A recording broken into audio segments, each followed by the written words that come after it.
Vangalapudi Anitha madam గారు ఆమె ఒక హోమ్ మినిస్టర్ అన్న సంగతి కూడా మర్చిపోయి మాట్లాడుతున్నట్టుగా కనిపిస్తుంది. ప్రెస్ మీట్ ముందుకు వచ్చి ఏది పడితే అది మాట్లాడేస్తుంది. ప్రాపర్గా వ్యాలిడ్ పాయింట్స్ లేవని చెప్పేసి చాలామంది వాళ్ళ అభిప్రాయాలు కూడా వ్యక్తపరుస్తున్నారు. ఒక హోమ్ మినిస్టర్ అంటే ఎలా ఉండాలా? ఒక పాయింట్ మీద మాట్లాడేటప్పుడు ఫుల్గా స్టడీ చేయాలా, హోంవర్క్ చేయాలా. ఫస్ట్ హోంవర్క్ చేసి స్టడీ చేసి తర్వాత ప్రెస్ మీట్ పెట్టి మాట్లాడితే అప్పుడు ప్రజలందరూ కూడా అప్రిషియేట్ చేస్తారు. వావ్ సూపర్, హోమ్ మినిస్టర్ అంటే ఇలా ఉండాలి, హోమ్ మినిస్టర్ అంటే ఇలా ఉండాలి. ప్రతి ఒక్క పాయింట్ వ్యాలిడ్గా మాట్లాడింది, ప్రూఫ్స్తో మాట్లాడింది, డేటాతో మాట్లాడింది అని చెప్పేసి ప్రతి ఒక్కరు కూడా మాట్లాడుకొని ప్రశంసించాలి. అలా ఉండాలా. ఒక హోమ్ మినిస్టర్ స్థాయిలో ఉన్నటువంటి ఒక వ్యక్తి మాట్లాడే మాటలు అలా ఉంటుంది. కానీ మన వంగలపూడి అనిత మేడం గారు హోమ్ మినిస్టర్గా ఉండి ఆమె ఏది పడితే అది, ఒక వ్యాలిడ్ పాయింట్ ఉండదు, ప్రాపర్ డేటా ఉండదు.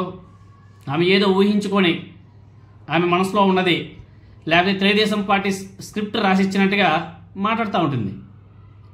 ఆమె ఓకే, తెలుగుదేశం పార్టీ నాయకురాలు, తర్వాత ఎమ్మెల్యే, తర్వాత హోమ్ మినిస్టర్, ఓకే అది మంచిదే. కానీ ఒక అధికార హోదాలో ఉన్నప్పుడు ఒక అధికార ఎమ్మెల్యే, ఒక అధికార ప్రతినిధిగానే మాట్లాడాలి తప్ప తెలుగుదేశం పార్టీ ఏదో ఒక పార్టీకి ఎమ్మెల్యే అన్నట్టు ఆమె మాట్లాడే విధానం చూస్తుంటే అలానే అనిపిస్తుంది. ఇవన్నీ ఎందుకు చెప్పుకుంటున్నామంటే జగన్మోహన్ రెడ్డి గారు ఏదైతే సత్తెనపల్లికి వెళ్ళే మార్గంలో అదేదో కారు కింద పడి చనిపోయాడు అని చెప్పేసి వీళ్ళు ఏదైతే ఒక హంగామా సృష్టించారో దాని గురించి మేడం గారు ప్రెస్ మీట్ పెట్టి సరిగా మాట్లాడలేదు. పాయింట్ వ్యాలిడ్గా లేదు ఆమె మాట్లాడిన ప్రతి మాట కూడా.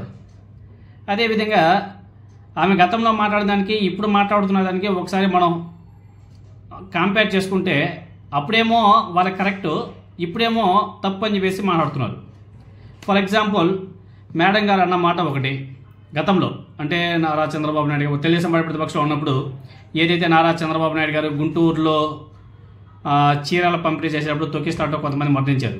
తర్వాత కందుకూరులో ఇరుకిరుకు రోడ్లో ఒక సభ పెట్టి అక్కడ తొక్కిస్లాట్లో ఎంతమంది చనిపోయారు మనం కూడా చూసాం. తర్వాత అదేవిధంగానే ఇక్కడ పాయింట్ ఏమంటే అప్పుడు వంగలపూడి అనిత మేడం గారు మాట్లాడే మాటలు ఒకసారి మీరు అందరూ కూడా వినండి. చాలా స్పష్టంగా బాగా మాట్లాడింది. పక్క నుంచి ఆలోచన చేస్తూ ఉంటే ఏంటి రాజకీయాలు ఇంత దిగజారిపోయా అనిపిస్తుంటుంది. ఒక ప్రతిపక్ష నాయకుడు మీటింగ్ కి జనాలు ఎంతమంది వస్తున్నారన్న సంగతి ఇంటెలిజెన్స్ రిపోర్ట్ తెలీదా? ఇంటెలిజెన్స్ వాళ్ళకి ఆ మాత్రం బుర్ర లేదా? ఆ రిపోర్ట్ ఇవ్వరా? ఎంతమంది పోలీసులను పెట్టాలి? ఇది ప్రభుత్వ వైఫల్యం కాదా? ఇది పోలీస్ వైఫల్యం కాదా? చూసారు.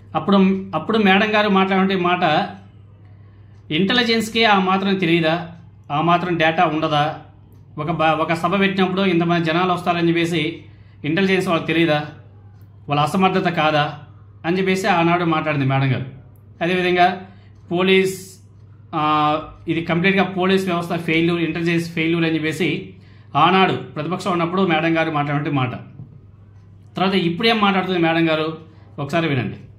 సమర్థించుకోవడం ఎంత దారుణంగా సమర్థించుకుంటున్నాడంటే వాళ్ళ నాయకులందరూ బయటకు వచ్చి ఇదేదో మార్ఫింగ్ చేశారు, ఇలా చేశారు, అలా చేశారని క్లియర్ గా వీడియోలో కనిపిస్తుంది.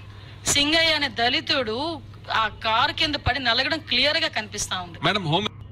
మేడం గారు ఇప్పుడేమంటున్నారంటే జగన్మోహన్ రెడ్డి గారి పర్యటనలో ఏదైతే తొక్కిసలాట జరిగి చనిపోయాడో ఆ వ్యక్తి, దాని గురించి ఇక్కడ పోలీస్ వ్యవస్థ తప్పులేదంట, ఇంటెలిజెన్స్ వ్యవస్థ తప్పులేదంట, ఇక్కడ మాత్రం జగన్మోహన్ రెడ్డి గారిది తప్పు అంట, వైఎస్ఆర్ కాంగ్రెస్ పార్టీది తప్పు అంట.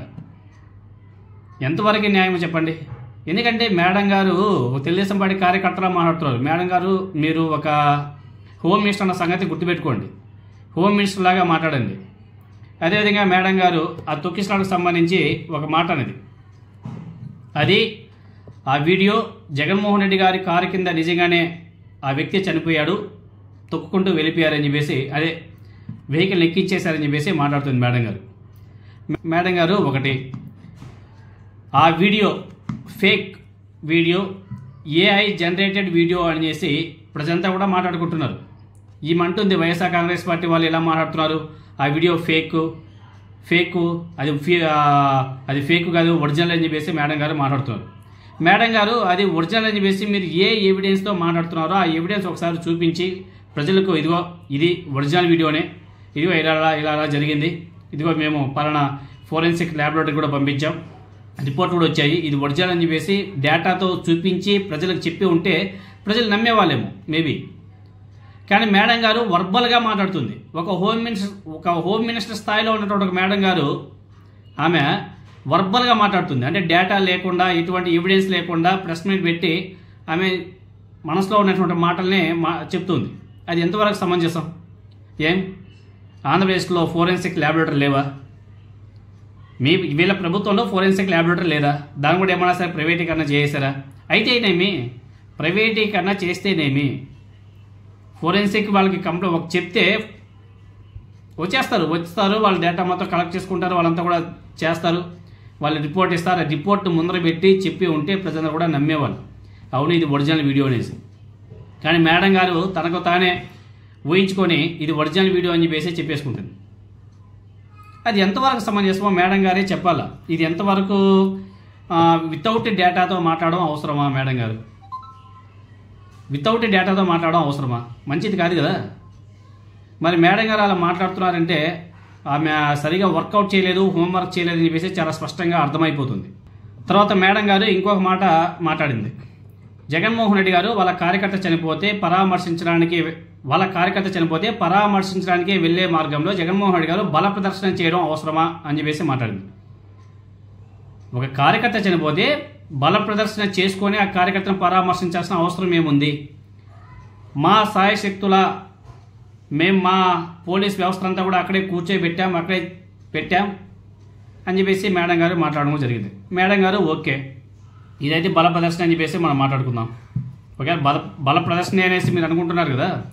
మరి గతంలో గుంటూరు ఇన్సిడెంట్ కానీ, చీరల పంపిణీలో చనిపోయినప్పుడు కానీ, అదేవిధంగా కందుకూరు ఇన్సిడెంట్లో ఇరుకు సందుల్లో మీటింగ్ పెట్టి చనిపోయినప్పుడు కానీ, అదేవిధంగా గోదావరి పుష్కరాల్లో ఆ విధంగా పెద్ద ఇష్యూ జరిగి అంతమంది చనిపోవడానికి కారణం కానీ, మరి అప్పుడు కూడా చంద్రబాబు నాయుడు గారు బల ప్రదర్శన చేసుకోవడం కోసం అలా చేశాడా? ఆ తొక్కిసాడు చనిపోయేటప్పుడు కూడా చంద్రబాబు నాయుడు గారు బల ప్రదర్శన కోసం చేసుకున్నాడా? ఏం మాట్లాడతారండి? అంటే మీరు అధికారంలో ఉన్నప్పుడు ఒక విధంగా, ప్రతిపక్షంలో ఉన్నప్పుడు ఒక విధంగా మాట్లాడతారా? మీ వ్యవస్థ ఫెయిల్యూర్ అని చెప్పేసి చెప్పుకోవాలి. మీ కూటమి ప్రభుత్వం వైఫల్యం అనేసి చెప్పుకోవాలి. కంప్లీట్గా మీ పోలీస్ వ్యవస్థ వైఫల్యం అనేసి చెప్పుకోవాలి. ఒక మాజీ ముఖ్యమంత్రికి ఇవ్వాల్సినటువంటి Z+ కేటగిరీ భద్రత కూడా మీరు కల్పించకుండా, రోప్ మ్యాప్ లేకుండా, మీ వైఫల్యం వల్ల జరిగినటువంటి సంఘటన అది అనేసి మీరు చెప్పుకోవాలి. ఎందుకంటే మీ అధికార ప్రతినిధి, ఐ థింక్ ఆమె పేరు జోష్న ఏమో, నేషనల్ మీడియాలో మాట్లాడింది. ఇది కూటమి ప్రభుత్వ పోలీస్ వ్యవస్థ యొక్క ఫెయిల్యూర్ అని చెప్పేసి ఆమె నేషనల్ మీడియాలో మాట్లాడింది. అదేవిధంగా మీ లావు శ్రీకృష్ణదేవరాయలు గారు ట్విట్టర్ ఎక్స్లో కామెంట్ చేశాడు, అది ఫేక్ వీడియో అనేసి. ఒరిజినల్ వీడియో కాదు, ఫేక్ వీడియో అని చెప్పేసి ఆయన కామెంట్ కూడా చేశాడు. ఇలా చెప్పుకుంటూ పోతే చాలా ఉన్నాయి. కాబట్టి మేడం గారు మీరు ఏదైనా మాట్లాడేటప్పుడు ఎవిడెన్స్తో, డేటాతో మాట్లాడితే చాలా బాగుంటుంది. ఎందుకంటే ఫోరెన్సిక్ ల్యాబొరేటరీ ఉంది, అక్కడ ఫోరెన్సిక్ డిపార్ట్మెంట్, మీ ఫోరెన్సిక్ డిపార్ట్మెంట్ ఆంధ్రప్రదేశ్లో ఉందనేసి మీకు అదన్నా ఐడియా ఉందో లేదో మాకైతే తెలియదు. కానీ